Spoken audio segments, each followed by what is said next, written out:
Ever since the terrorist attacks that happened in Paris that left over 128 people killed, it seems that citizens and political figures in the United States have been in basically constant debate about whether or not to allow the Syrian refugees to enter into our country. At this point, it seems like one side of the argument is more popular, and that side is to not allow them to enter into this country.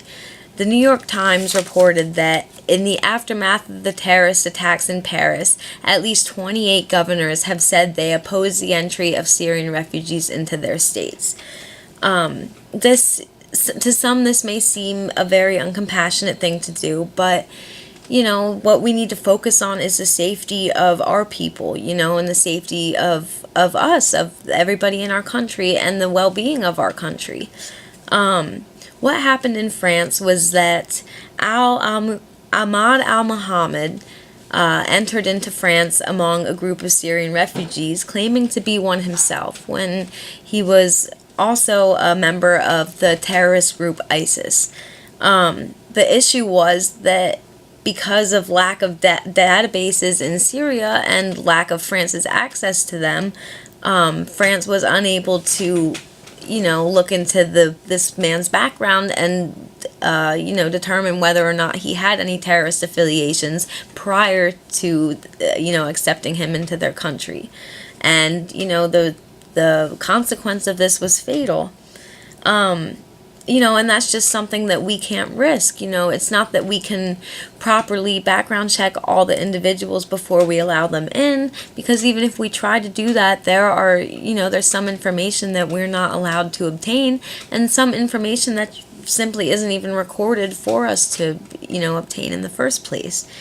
In the Washington Times, New Jersey Governor Chris Christie said that, "I don't trust this administration to effectively vet the people that they're asking us to take in. We need to put the safety and security of the American people first." And again, this seems like, what most people have been agreeing with throughout the course of this debate. Texas Governor Abbott, in the Washington Post, declared that given the tragic attacks in Paris and the threats we have already seen, Texas cannot participate in any program that will result in Syrian refugees, any one of whom could be connected to terrorism, being resettled in Texas. Now, again, that we cannot tell, we will not be able to determine which one of these refugees has links to terrorist organizations. There will be no way for us to know that information out, and it's not worth taking that risk. It's not worth, hundreds or thousands or maybe even more of our citizens being killed over this. I have a list of pros and cons.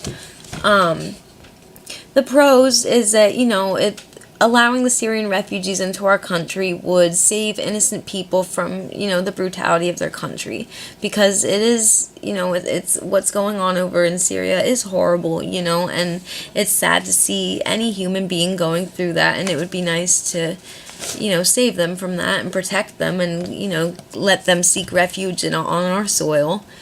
Another pro is that it promotes the American melting pot ideal of, universal acceptance and diversity, that we accept everybody, and that's kind of what America boasts, that we have a very diverse population and that we, promote all different races and everything, that we're very universally accepting, and that's something that we're proud of.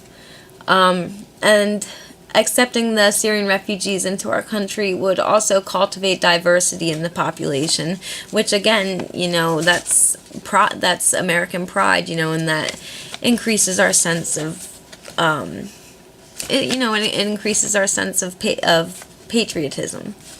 The cons, however, which even though there are 3 pros and 3 cons on this list, the cons highly outweigh the pros.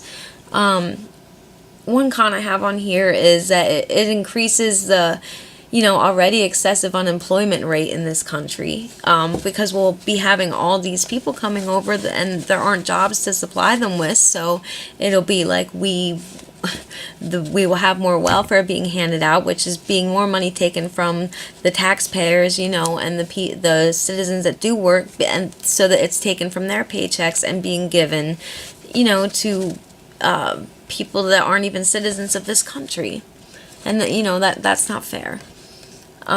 It increases the already overwhelming homelessness statistics in this country, because there are only so many places for them to go. You know, if we think about it, there are hundreds and thousands of homeless people in this country, and, you know, we haven't been able to provide them with food or shelter or anything up to this point. So, I mean, some efforts have been made, but overall we haven't really made a dent in the amount of people that are still homeless. So why should we bring in more people that, you know, will also have the same problem? It's just adding more homelessness to our streets. And last but certainly not least, I think this is the most crucial one, allowing the Syrian refugees into our country provides opportunity for terrorist invasion and attacks. That these attacks would be from the inside, and we would have no way of defending ourselves against them until it's too late. You know, once it starts, there's not really, it will be too far behind to be able to really put a stop to it. And I believe that's what happened in France, and that's why, you know, so many people were killed throughout the bombings and everything. So I believe that we need to put the safety and security of the American people before anybody else when making decisions on who to accept into this country. So, you know, I believe that we should not allow the Syrian refugees into this country, since we cannot determine whether or not they have terrorist affiliations or not, and that's just not a risk worth taking, especially after the tragedy that, you know, we have witnessed in Paris. So